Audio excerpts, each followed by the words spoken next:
Friends, சுட சுட chicken ready ஆயிடுச்சு. இப்போ வந்து நம்ம கொத்தமல்லி தழை ஃபைனலாக கொத்தமல்லி தழை போட்டுட்டு அதோட கருவேப்பிலை கொஞ்சம் சின்ன சின்னதாக போட்டு இந்த பேஸ்ட்டு போட்டால் செமையாக இருக்கும் ஃப்ரெண்ட்ஸ். பச்சையாக தான் போடணும் இந்த பேஸ்ட்டு. கிண்டிட்டு அப்படியே சுட சுட எடுத்து சாப்பிட்டா அவ்வளோ டேஸ்ட்டாக இருக்கும் ஃப்ரெண்ட்ஸ். வரமிளகாலாம் போட்டு நல்லா சூடான சிக்கன் ரெடி ஆயிடுச்சு. வாங்க சாப்பிட்லாம்.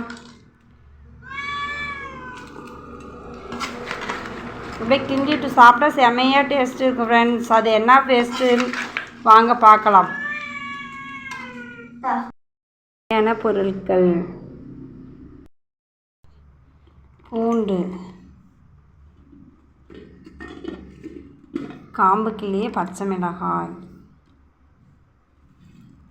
கருவேப்பிலை, கொத்தமல்லி தழை இவ்வளோ தான் இருந்துச்சு ஃப்ரெண்ட்ஸ். அதிகமாக கூட போட்டுக்கலாம். மிளகாயும் இஞ்சும் தேவையான அளவு போட்டுக்காங்க. இஞ்சி நாங்கள் சாப்பிட்டா நெஞ்சு எரியும்னு நாங்கள் கம்மியாக தான் ஃப்ரெண்ட்ஸ் போடுவோம். ஓகே, இதை ஃபைன் பேஸ்ட்டாக அரைச்சிக்கலாம்.